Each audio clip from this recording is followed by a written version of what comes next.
name is Elise Duncan. I'm the Assistant Special Agent in charge here in FBI New Orleans. Thank you for being here today and for your patience. First, I want to acknowledge the victims of today's horrific attack. The FBI and our partners are working diligently to investigate and find answers on behalf of the victims, the citizens and residents of Louisiana, and everyone visiting the city. I'm going to provide you some facts and information about what we do know. I know that all of you will have questions, and we will try to provide some answers. But this is an ongoing investigation that's rapidly evolving.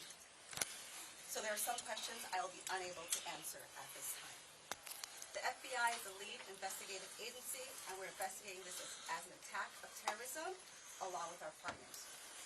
Today at approximately 3:15 a.m. Central Standard Time, an individual drove a pickup truck into a crowd on Bourbon Street in New Orleans, killing at least 10 individuals and injuring dozens more. After hitting the crowd, he exited the vehicle and fired upon local law enforcement. Law enforcement returned fire and the subject was pronounced deceased at the scene. 2 law enforcement officers were injured and transported to local hospitals. The subject has been identified as 42-year-old Shamsud-Din Bahar Jabbar, a U.S.-born citizen from Texas. He was driving a Ford pickup truck, which appears to be rented, and we are working to confirm how the subject came in possession of this vehicle. An ISIS flag was located on the trailer hitch of the vehicle, and the FBI is working to determine the subject's potential associations and affiliations with terrorist organizations. Weapons and potential improvised explosive devices, IEDs, were located in the subject's vehicle. Other potential IEDs were also located in the French Quarter. As of now, 2 IEDs have been found and rendered safe. The FBI Special Agent bomb technicians, as well as our local law enforcement partners, have been working to determine if any of these devices are viable, and they will work to render those devices safe. The FBI, we are working with our partners to investigate this as an act of terrorism. We're aggressively running down all of the leads to identify the possible subject's associates. We're working to ensure that there is no further threat. We do not believe that Jabbar was solely responsible. We are aggressively running down every lead, including those of his known associates. That's why we need the public's help. We are asking if anybody has any interactions with Shamsud-Din Bahar in the last 72 hours that you contact us. The FBI is asking the public's help.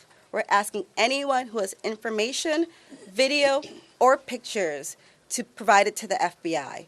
We have set up a digital tip line as well as our 1-800 number, 1-800-CALL-FBI. Please provide us with any information that can assist us in this investigation. Once again, thank you for your patience and assistance. For an updated statements or information, please check the FBI's website and our social media accounts. I will now turn over to Mayor Cantrell. Thank you. Thank you. Thank you very much.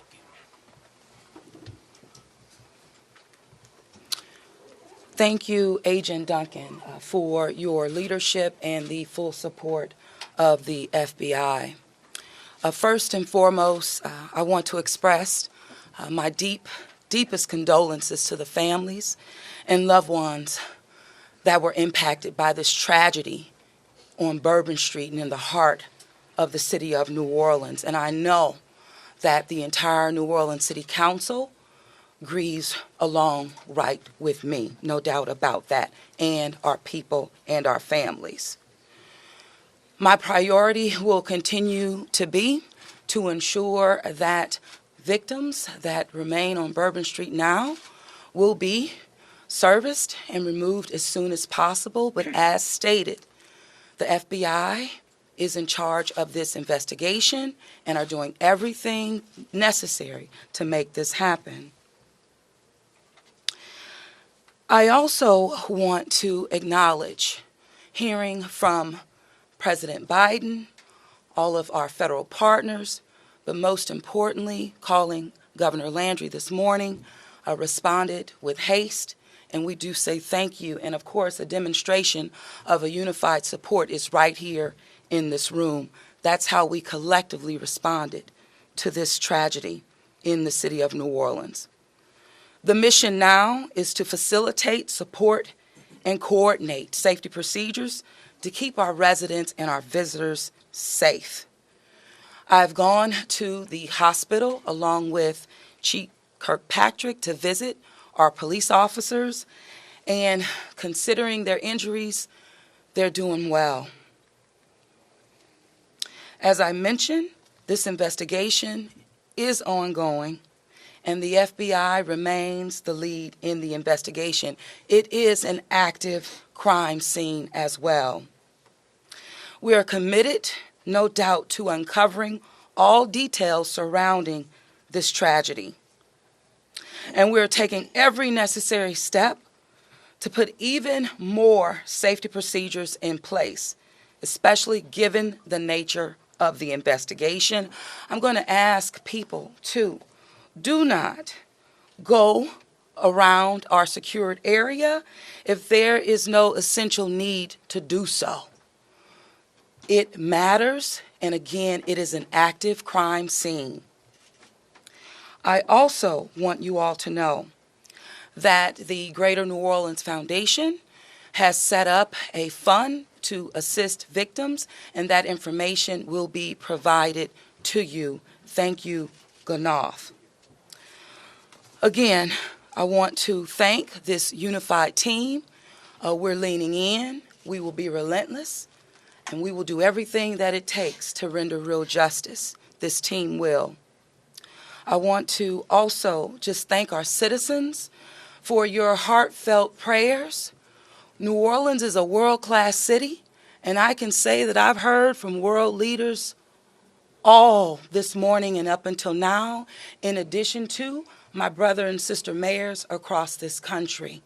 They're calling, they're responding, and they're standing with the city of New Orleans. And what they always say and want me to reiterate, they understand the resilience of this community. And we're strong in that regard, and I will say second to none. So with that, I'm going to turn it over to our governor, and as I mentioned, who has not wavered any in leaning in, providing the necessary support, and standing right here with me, and I say thank you, Governor. And I know the First Lady is standing with us as well. Thank you, Madam Mayor. Thank you. Again, I want to thank the Mayor. Since about 3:45 this morning, when she called me, we have all been working just around the clock to both secure the city and to solve this act. You know, again, I want to reiterate that our prayers go out with all of those who have been affected by this tragedy. I want to thank our law enforcement officers. I want to thank our medical personnel. I want to thank our first responders. And most importantly, I want to thank the two New Orleans police officers who not only laid their life on the line, but were able to eliminate the threat this morning. Let me say, we have made public safety a state priority from day one. And I think that if you look around me today, right now, and you look at the people who are standing around, that is their commitment as well. We intend to be transparent in assessing any defects that may have existed in the system so that we can address them. It's the only way to ensure that any mistakes that were made are corrected. Specifically, we have been trying and working very diligently to address security concerns in preparation for the Super Bowl since October. And it's interesting because, ironically, in preparation for the Super Bowl, I had intended to issue an emergency declaration tomorrow so that we could bring all of our federal, state, and local agencies to bear in preparation for the Super Bowl and Mardi Gras. But because of the events today, I have amended that emergency declaration and issued it today. So again, that declaration will allow our federal, state, and local partners to bring all of the resources necessary to get this city safe. In light of that executive order, I have also ordered the mobilization of a military police company. I've asked General Freelou to mobilize a military police company to assist both New Orleans Police and LSP and the FBI. It is important for our citizens and guests of this state to know that we are doing everything we can to secure their safety in this city. We want to make it clear, the Superdome and the surrounding area is safe. But I've always said that the safety of this entire city is something that is always paramount to me. With that, I would like to turn it over to Jeff with the Super Bowl Commission. Jeff Dunley.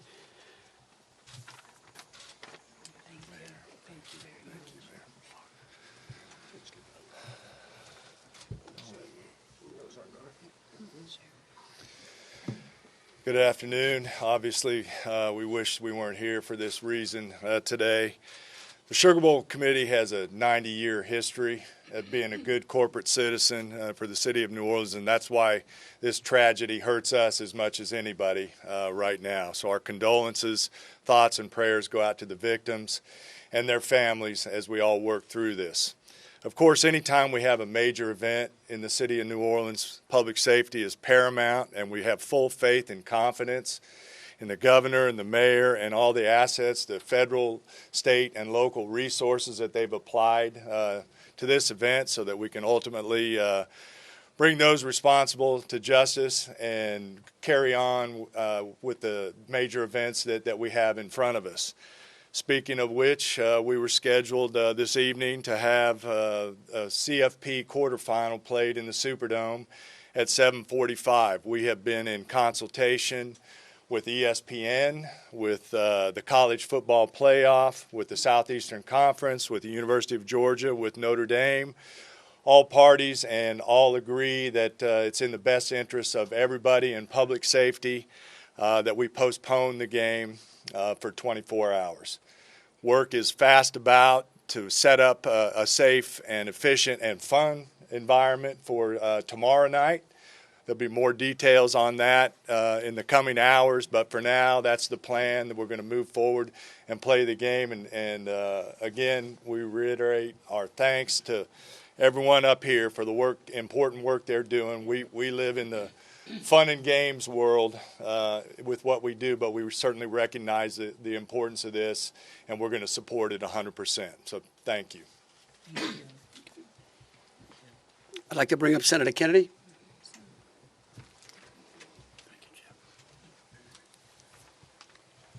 I wish I understood better why bad things happen to good people. If I make it to heaven, I'm going to ask. For those people who don't believe in objective evil, all you have to do is look at what happened in our city early this morning.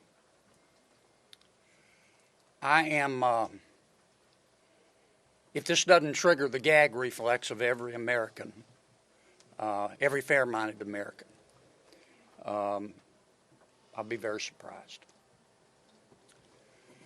I'm here because these are my people. I'm here because these are my people's friends. I'm here because there are a lot of Louisianians that are scared tonight.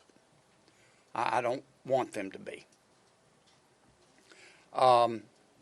There's a lot of information going around. Some of it is actually true. Some of it isn't. The federal government is now in charge of this investigation. By that I mean the White House, the FBI, the Department of Homeland Security, and the Department of Justice. I have not talked to the FBI. Maybe they've talked to my staff. I don't know. I did talk to the Secretary of Homeland Security a little while ago. And I told him that with all the respect I could muster, that we expect to put the full force and resources of the federal government behind this investigation. Our state troopers, our local police departments, our sheriffs, we've got many sheriffs here today, have been terrific so far. The federal government is cooperating with them. I hope that will continue. Here's what I want to ask from the federal government. Catch these people. Catch these people. And then tell the American people the truth. Now, I don't want you to tell us yet anything that's going to interfere with your investigation. And there are things that I've been told that I think are true that I'm not sharing with you today because it could interfere with their investigation. But after we get to the bottom of this, they need to tell the American people the truth, and the people of New Orleans the truth, and the people of America the truth. I think the mayor and the governor are very wise to postpone this ball game for 24 hours. There's just too much stuff we don't know, and it's just not worth it. But I guess my final point is, I will promise you this: I will, when it is appropriate and this investigation is complete, you will find out what happened and who was responsible, or I will raise fresh hell. And I will chase those in the federal government who are responsible for telling us what happened, like they stole Christmas. Thank you, Senator. Thank you, Senator Kennedy. Congressman Carter, I think.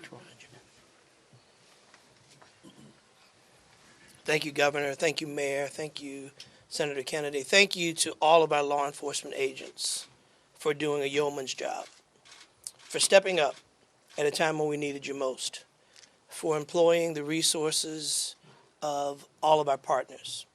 This is all hands on deck, from the White House all the way down.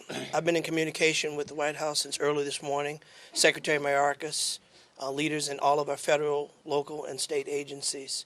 The President has made it very clear that he intends to bring every resource to bear to not only tell the truth, but to provide the resources to bring these cowards to justice.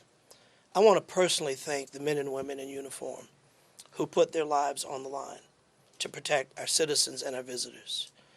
To our mayor and our governor for acting expeditiously and bringing us all together. To our sheriffs from the surrounding areas who have been Johnny on the spot, recognizing that if it happens in New Orleans, it can happen anywhere. We don't have the luxury of being myopic. In this community, we work together. We don't point fingers. We don't blame. We go after the bad guys. Let it be clear that the full faith and credit of the United States and every agency therein is on the ground, working. And for those who may have played a role in this horrific act of cowardice, we will find you. We will bring you to justice. New Orleans is a place that heralds its ability to protect its citizens, that heralds its ability to manage major events, Super Bowls, Sugar Bowls, Mardi Gras, Jazz Fest, Essence Festival. You name it, no one does it better than law enforcement in New Orleans and in the surrounding area. Kudos to those two officers who've been wounded. Our hearts go out to those who lost loved ones. Our hearts go out to those who are wounded and on the mend in the hospital. Citizens, now is the time to stay calm, to be vigilant.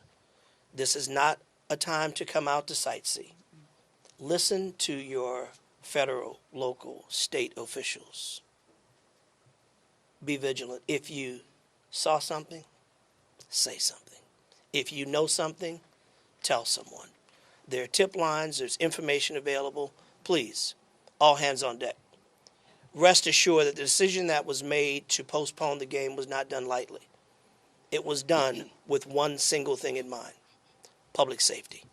Making sure that the citizens and visitors of this great city, not only for this event, but for every event you come to in Louisiana, that you will be safe. And we will use every resource possible, as the governor has said, as the mayor has said, and every law enforcement agent here has said.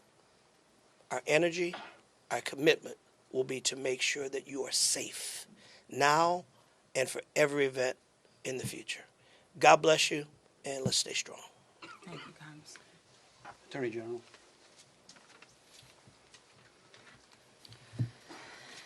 I first want to extend my sincerest condolences to the families of the victims. Parents got a phone call early this morning, that no parent ever wants to receive.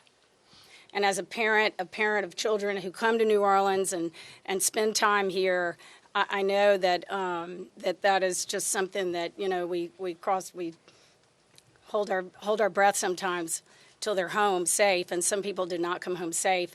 And we also have some people who are fighting for their lives right now in the hospital. So I'd ask everyone to pray for them. They need our support and they need our prayers. This was a heinous act, a heinous, cowardly act, and we will find them and we will bring them to justice. My office will be providing both investigative and prosecutorial support to the City of New Orleans, to the District Attorney, Jason Williams in New Orleans, as I have done for months. We will continue to do that. We will provide the governor with whatever support that he needs, and the Governor's Office of Homeland Security, whatever support that they need. I'll be here to help. I will be here to stand with the City of New Orleans. We will bring them to justice. Thank you. Thank you. Thank you, Attorney. Thank you, Governor.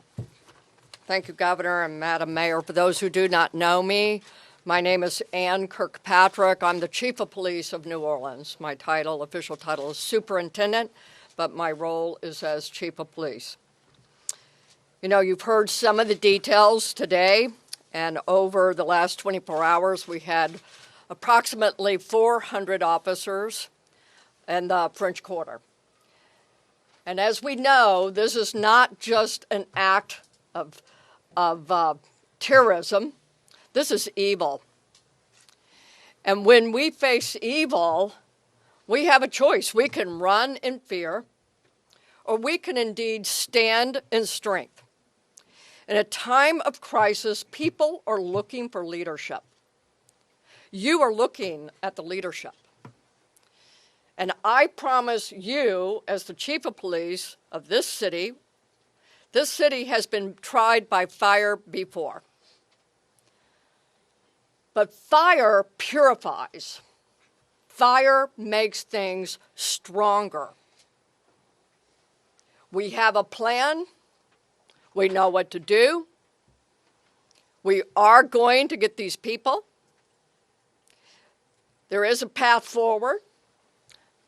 Very pleased that we will be back to having a wonderful game tomorrow night.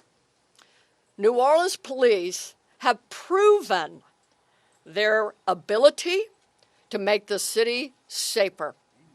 Just 2 years ago, we were the murder capital of America. Today, from that time 2 years ago, we have driven our murder rate more than 50% down. So we have a track record. But this is different because it's terrorism. Now, I want to thank all of our law enforcement partners. You're fabulous, and we appreciate the partnership. But last night, 3 of our officers engaged this terrorist who shot at them. 3 of the officers returned fire. Those officers did not run in fear. I liked what the mayor said this morning. New Orleans police and all law enforcement is built. We are built for dealing with evil, with things that would cause others to be in fear, but instead our officers, and last night NOPD particular, stood strong. They did not run. They did kill the terrorist. We have 2 officers indeed who received gunfire. They will be okay. We have personally gone to see them. But this is leadership for you. And I promise, as the Chief of Police of this fantastic city, that I will be strong and firm and fearless. Thank you. Thank you. In wrapping it up, I want to just close with a couple of things. I want to thank Senator Kennedy and Congressman Carter. I want to thank again all of our law enforcement officers out there. I want the families of the victims to know that I will be issuing an executive order that tomorrow, when Notre Dame plays Georgia, every flag of every state building in this state is going to be at half-mast. In remembrance of them, but remembering something else, that fear in this state is a liar. And these folks right here are going to make sure that justice is served. And for the citizens out there that were saying, well, man, do I really want to go to the Sugar Bowl tomorrow? I tell you one thing, your governor's going to be there. That is proof, believe you me, that that facility in this city is safer today than it was yesterday. And as we come to additional events in this city, I know in speaking with Senator Kennedy and Congressman Carter, and FBI, acting director, and the incoming administration, that they are going to ensure that this city has the resources necessary to protect our citizens and our guests. And so with that, we'll take some questions. All right, if you could, we'll start over here with CBS. Katie, we'll work our way across the room. If I miss you, just give me a holler. I may not see you. Go ahead, Katie. Thank you, sir. Katie Boyce with CBS News. I mean, I think this has been a really tough day for a lot of people, but at this point, we're hearing that the death toll, according to some FBI sources, has gone up to 15. Is this true? Who wants to answer that? Yeah. I can speak to it, You- because unless you have a final number. We do not have a final number. We know that we have confirmed 10, but we did have people who had been transported who were in critical condition. And so I do not know that, but I can confirm 10. And one quick follow-up question, if I may. We know that there have been some local records in Texas about a misdemeanor background on this suspect. Any signs or warnings ahead of time about this person or their plans for what happened this morning? Because that is the investigation part, I will give the FBI. At this time, we cannot go into details about the subject's history. What I can tell you, the person was an Army veteran. We believe he was honorary discharge, but we're working through this process, figuring out all this information. The goal with the FBI is providing you with the most accurate and complete information. So once that information is confirmed, we'll make sure we push that out. Thank you. Ariel. At this time, do you know exactly, as far as the victims, how many are from here in Louisiana versus out of state, and their ages maybe? At this time, I can't go into details about all the victims. We want to make sure that first that the family is notified appropriately before we put any information out there. So once the families are all notified, then we'll go ahead and release a statement to everyone. And I would ask the press, in relation to the victims and those that are in hospitals, if we could just refrain from worrying about them so their loved ones can take care of them, and the medical personnel that are trying to get them out of the hospital can do so. And as information becomes available, but we want to respect the privacy of those who are still either fighting for their lives or being cared for. Thank you. A follow-up, if I may. Go ahead. You guys mentioned accomplices. You don't think that the suspect acted alone. About how many more suspects are you guys looking into at this point? It's a range of suspects, and right now with the FBI, we do not want to rule anything out, so that's why we're asking if anyone has had any interaction with the deceased subject Jabbar in the last 72 hours, provide us with this information. You can provide us that information through 1-800-CALL-FBI or our digital tips line, which is available on our social media website, as well as the big FBI website. Can I say something right quick? Tell me who you're with. WDSU. WDSU. Okay, and CBS. NBC's over here on the right. Oh, that's an unusual position. I don't get it. You wouldn't. Look, the FBI is not going to be able to answer those questions, okay? They will eventually, I promise you, okay? Once the FBI has a chance to investigate all this, along working with state police, working with Homeland Security, working with the city of New Orleans, they're going to tell you what happened. I can promise you that, or I'm going to raise fresh hell. But right now, they're in the process of trying to catch the other bad guys. And I want to give them the benefit of the doubt for a while. 26. Yeah, I had a question about the victims. I know that there was obviously gunfire exchange, so I guess how many victims were shot and then how many were injured? Look, again, let me reiterate both Special Agent Duncan and Senator Kennedy. There's a lot of, I get that y'all want to know minute details. What we don't want to do is impede this investigation or spend any time talking about things that don't get us closer to hunting these folks down and securing the city. And so at a particular point in time, we will release as much information as we can. But at this time, in relation to the investigation, I would ask y'all to refrain from those. So, ladies and gentlemen, if we're going to just have more of the same as the governor just said, we're going to provide that information, but we're going to wrap the press conference now. Hold on a second. Hold on. Let me finish. You weren't listening. If all of the questions are more of the same, what the governor just said in position, we won't be doing that to provide that information. And if you have a quick, different question, then let's do that quickly and move on. Okay. My question. Whoa. You say there are multiple Ma'am. suspects. Hold on, sir. Hold on. Then who was next? We had over here. Hi, Rachel Wolf from the Wall Street Journal. You said you were confident there are multiple suspects involved. What makes you confident in that? Well, like, why would we tell you that? Again, look, we want to answer pertinent questions. But anything that would lead to impeding or endangering this investigation is not going to be said, okay? And we will, as information unfolds, this is a very fluid process. And remember something, too. We're doing two things. We're hunting some bad people down, and we're securing the city, too. We're getting ready for a Sugar Bowl tomorrow. So if y'all would, again, if you have questions regarding Sugar Bowl, the safety of the city, or something to that effect, we're happy to answer. Okay, go ahead. Go ahead, Alyssa.